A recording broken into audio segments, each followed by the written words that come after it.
Salut tout le monde, je vous retrouve pour cette 4e émission pour vous parler d'un film que j'apprécie énormément et qui me tient vraiment à cœur, Marie et Max. Pour ceux qui ne connaîtraient pas, Marie et Max est un film d'animation, une comédie mais également dramatique, réalisé par Adam Elliott, un Australien. Il est sorti le 30 septembre 2009. Il a également reçu un prix du Festival d'animation d'Annecy en 2009 ainsi que 4 nominations à différents festivals. Les autres films d'Adam Elliott sont en réalité des courts-métrages, notamment Harvey Crumpet, court-métrage de 20 minutes qui a reçu l'Oscar du meilleur court-métrage d'animation en 2004, et Ernie Biscuit, court-métrage de 20 minutes nominé aux Nuits en Or Panorama 2016 à Paris. Alors pourquoi je tiens tant à vous parler de ce film ? Eh bien déjà je vais vous faire un petit résumé de l'histoire pour que vous compreniez un petit peu mieux. Pour vous situer un petit peu, le film se passe dans une époque qui est assez proche de la nôtre, et c'est une histoire qui va se centrer autour de 2 protagonistes. Mary Daisy Dinkle, une Australienne qui vit à Melbourne en Australie, et Max Horowitz, un homme de 44 ans qui vit à New York, aux États-Unis. L'histoire se centre quasi exclusivement sur ces 2 personnages, et pour que vous compreniez pourquoi ce sont des personnages qui sont intéressants, je vais vous les détailler un petit peu. Mary Daisy Dinkle, donc une jeune fillette de 8 ans qui vit en Australie, est malheureusement très complexée par son physique. Elle n'est pas du tout sûre d'elle, elle n'a pas d'amis, elle est harcelée à l'école. Elle est donc très isolée. Elle a également une mère alcoolique qui est assez maltraitante avec sa fille, qui la dévalorise, et un père très absent qui s'enferme à longueur de journée dans son garage pour faire de la taxidermie sur des oiseaux morts qu'il a récupérés on ne sait où. Bref, Marie est une enfant très seule. À présent, je vais vous parler de Max. Max Horowitz, donc un juif obèse de 44 ans qui vit à New York et qui est atteint du syndrome d'Asperger, ce qui est assez compliqué pour lui puisque du coup ça l'isole beaucoup des autres personnes en fait. Il a beaucoup de difficultés à créer des liens sociaux, à s'intégrer pleinement dans la société parce que il est en marge, tout simplement parce qu'il est en marge de cette société qu'il considère lui-même comme étant très étrange et dont il n'a pas forcément très envie d'en faire pleinement partie. C'est entre autres quelqu'un qui adore la science-fiction, qui fait partie d'un groupe de parole des hyperphages anonymes et qui n'a pas lui non plus vraiment d'amis, sauf sa voisine quasiment aveugle et sourde qui l'aide pour faire à manger.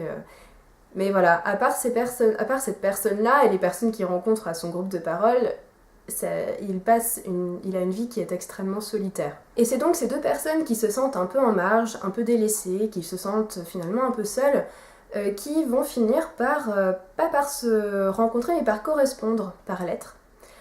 Tout simplement parce qu'un jour, Marie tombe par hasard sur un annuaire téléphonique à la poste de son village, et elle choisit en fait au hasard un nom dans la liste sur l'annuaire et tombe sur Max Horowitz à New York et décide de correspondre par lettre avec lui. Et de cette façon, ils vont comme ça s'échanger des lettres et parler de leur vie, et de ce qu'ils ressentent et de ce qu'ils aimeraient, de leurs rêves, etc. pendant 20 ans. Alors pourquoi est-ce que j'ai tant aimé ce film en particulier ? Eh bien tout simplement, déjà une première chose, il est très drôle. Ça reste une comédie dramatique, donc quand même assez noire par moments, mais néanmoins il y a vraiment des passages qui m'ont fait hurler de rire, et je vais justement vous en passer un en particulier qui m'a beaucoup amusé. The 6th job I had was for the United States Army in the stationery supply department. Because I'm good with numbers, I had to work out how many ballpoint pens the Army needed. One day they did a security check and asked whether I was a member of any radical groups. I told them I was a member of the New York Science Fiction Fan Club. They said this didn't count, but dismissed me anyway. Fortunately, I did not remember to tell them I was once a communist. Voilà. Sinon, pourquoi, encore une fois ? Eh bien, parce que c'est, donc, comme je l'ai dit, une comédie, mais dramatique, et donc c'est également un film qui est très émouvant. Il y a un passage en particulier qui m'avait marqué, c'est celui où Marie envoie une lettre à Max pour lui parler du harcèlement en fait, qu'elle subit à l'école, et qui lui demande ce qu'il pourrait faire pour l'aider, s'il a des conseils à lui donner. Donc je vais vous laisser découvrir cet extrait. Je l'avais trouvé... vraiment, à chaque fois que je le regarde, ça me met un peu la boule au ventre. Je le trouve vraiment bien mis en scène. In your letter, you said you had no friends. Well, Neither do I. Yesterday at school, Bernie Clifford weed on my spam sandwich and called me Pooh-Face because of my birthmark. I wish I could peel it off like a Band-Aid. He also laughed because I had no buttons. Ethel pecked them off, and Mum couldn't thread a needle because she'd been testing the sherry, so she used pecks instead. When I got home, I climbed into my secret place till dinner time. The other kids also laugh at my haircut. Dad has to cut my hair because Mum says real hairdressers sell your hair to Chinamen who stuff mattresses. My teacher, Mrs. Pendergast, says I should smile more. I told my mum, and so she drawed a big smile on me. I don't think Mrs. Pendergast likes me anymore.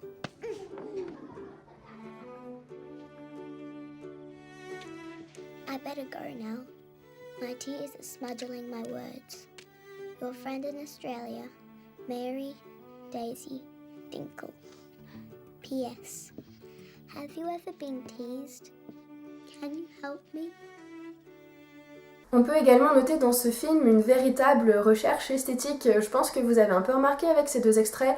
Le monde de Marie est marron, très voilà, bouillasse.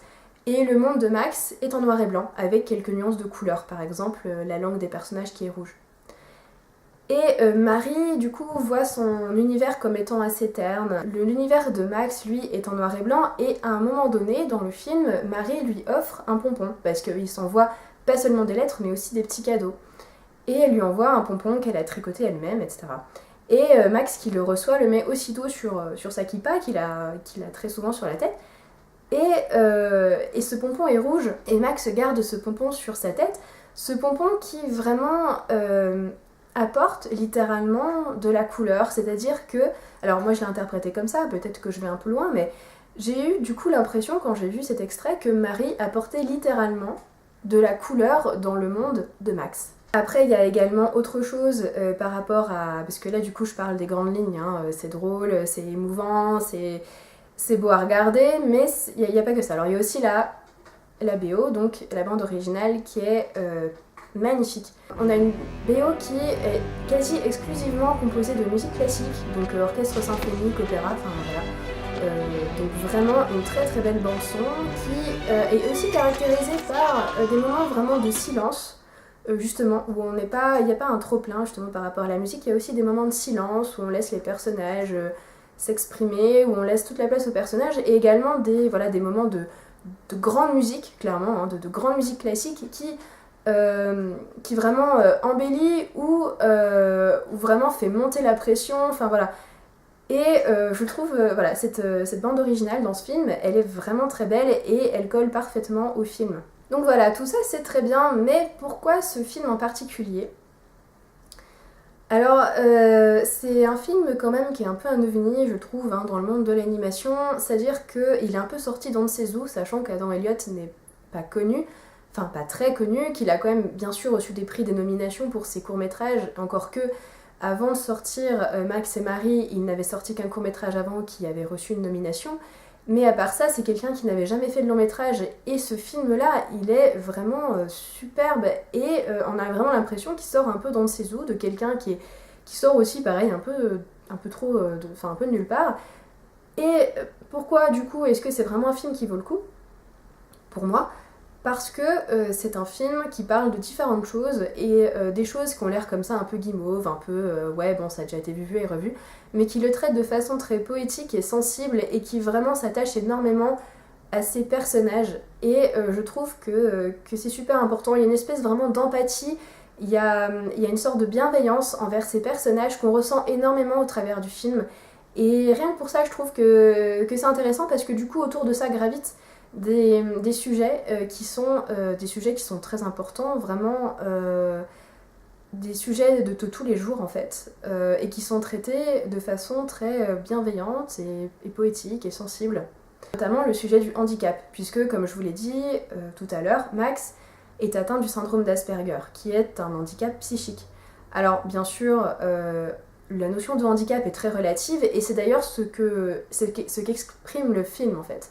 Mais je vais d'abord vous parler du ressenti de Max par rapport à sa maladie. Je vais vous passer un extrait où Max parle de son syndrome d'Asperger, de sa maladie psychiatrique, et explique ce qui le rend finalement différent des autres, différent de la norme. Ils ont découvert que j'avais une maladie nouvelle appelée le syndrome d'Asperger, qui est un handicap envahissant du développement neurobiologique. Je préfère ASPI comme raccourci. Je vais maintenant te donner quelques caractéristiques d'un ASPI. Numéro 1, je trouve le monde très déroutant et confus, car je prends tout au pied de la lettre, avec logique. 2. J'ai du mal à comprendre ce qu'exprime le visage des gens. Plus jeune, je me suis fait un carnet pour m'aider, quand j'étais perdu. Fâché, content? J'ai encore du mal avec certaines personnes. Evie était difficile à comprendre à cause de ses rides et parce qu'elle avait de faux sourcils. 3. À la main, j'écris mal. Je suis hypersensible. Maladroit. Il m'arrive d'être très inquiet. 4. J'aime résoudre des problèmes. Selon Evie, c'est une bonne chose. Alors bien sûr, cet extrait, voilà, c'est un extrait qui est tiré du film, c'est la façon dont Max perçoit sa maladie, la façon dont il en parle. Bien sûr, le syndrome d'Asperger ne se caractérise pas que comme ça, ou alors un peu comme ça, dans le sens où c'est caractéristique à chaque personne, comme toutes les maladies psychiatriques. On retrouve des éléments, on retrouve un peu les mêmes éléments au niveau de certaines maladies chez un peu tout le monde. Par exemple, le problème que peuvent éprouver les personnes qui ont le syndrome d'Asperger pour par exemple, pour avoir des relations sociales, conventionnelles, etc. Mais vraiment, j'insiste, ça c'est par rapport à Max dans le film qui le vit de cette façon parce que son syndrome d'Asperger pour lui se vit de cette façon. Mais il y a plein de façons de vivre ce genre de syndrome, ce genre de maladie, ce genre de handicap, ce genre de tout ce qu'on veut. Et c'est vraiment, les maladies psychiatriques sont vraiment propres à chaque individu. Mais j'ai trouvé que c'était quand même très intéressant pour un film de parler justement de ce que ça peut être ce genre de maladie et comment ça pouvait être vécu par une personne atteinte de ce genre de maladie. Et rien que pour ça, je trouve que c'est super intéressant, même si bien sûr c'est un point de vue très subjectif, propre à une personne en particulier. Et justement par rapport à la subjectivité, le film parle justement de la subjectivité de la normalité, c'est-à-dire qu'est-ce qui est finalement normal, qu'est-ce qui est conventionnel, qu'est-ce qui est accepté ou pas par la société, qu'est-ce qui nous met en marge ou pas de la société.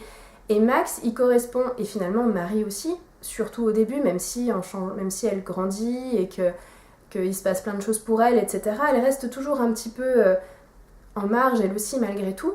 Mais surtout Max, qui, en fait, ne comprend pas pourquoi on ne trouve pas qu'il est normal, alors que lui-même trouve que les gens considérés comme normaux, dans la société normale, sont bizarres.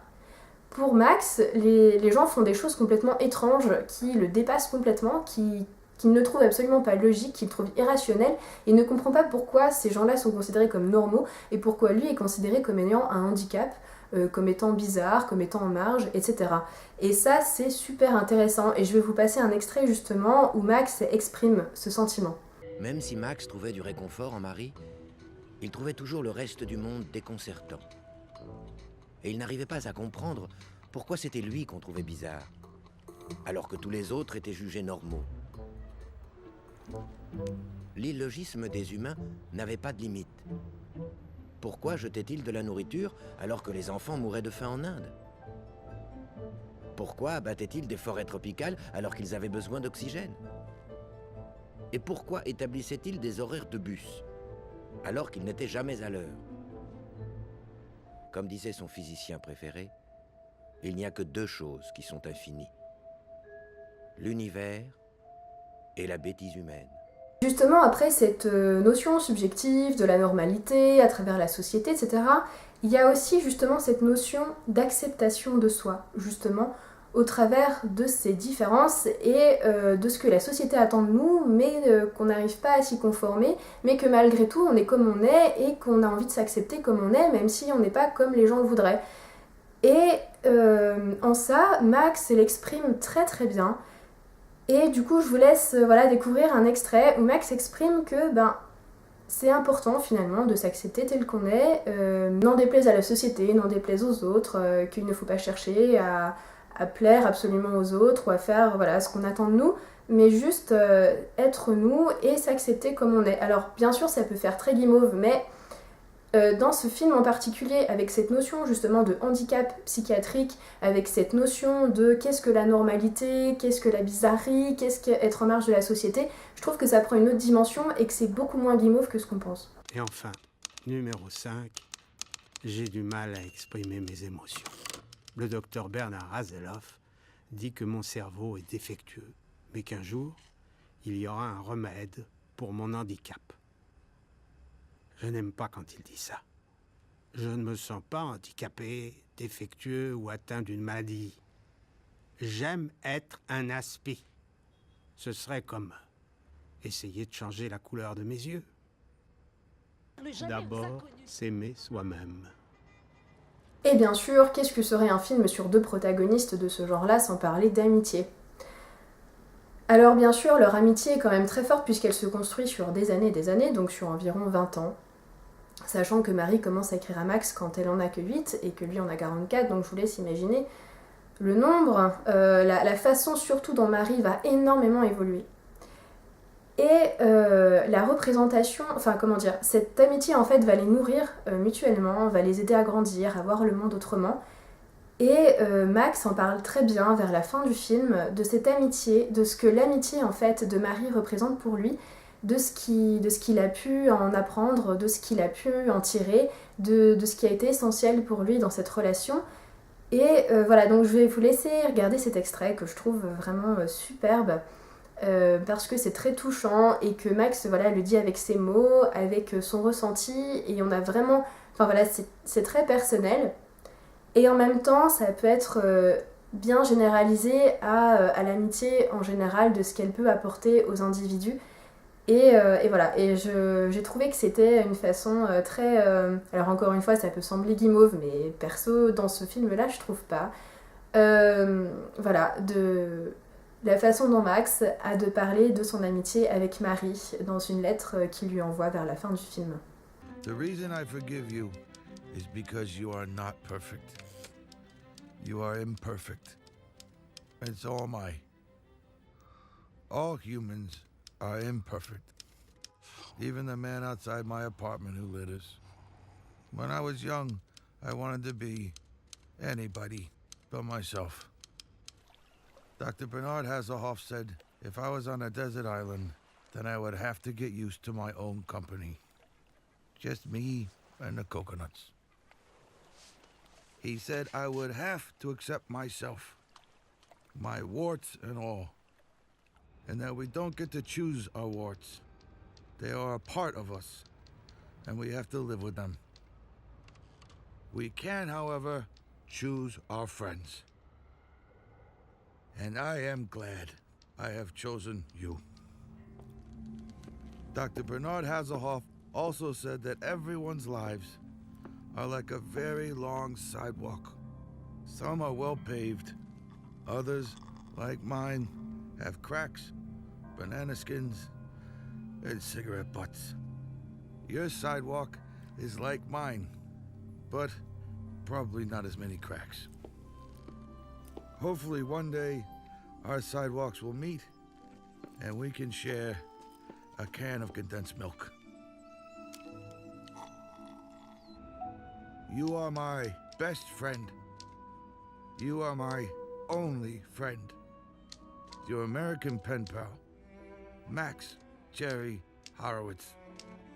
Et bien voilà, cette vidéo est terminée et j'espère que vous l'avez apprécié. En tout cas, ce film, j'ai vraiment adoré. Je voulais du coup vous le faire partager. C'est un film qui n'a pas eu, qui n'a pas fait tant que ça parler de lui. Je me souviens que je l'ai même pas vu au cinéma. Je crois pas l'avoir vu sur les affiches, en tout cas dans le grand cinéma, enfin Gaumont-Pathé, etc. Et cinéma d'art et essai, je sais pas trop. Vraiment, il m'est passé sous le nez, littéralement, alors que je sais pas. J'en ai entendu parler bien longtemps après et je l'ai regardé du coup en streaming sur internet. C'est comme ça que je l'ai découvert en fait. Et c'est aussi pour ça que je voulais vous faire partager parce que ça a certainement été le cas de beaucoup de personnes qui n'ont malheureusement pas pu le voir parce qu'il n'a pas vraiment eu de... Voilà, il n'a pas bénéficié d'une grande publicité, il est peut-être pas sorti dans les grandes salles, en tout cas je l'ai pas vu. Voilà. Donc voilà la raison pour laquelle je voulais vous en parler et pourquoi c'est un film qui me tient particulièrement à cœur. Et bien voilà, je vous dis à une prochaine émission et à très bientôt.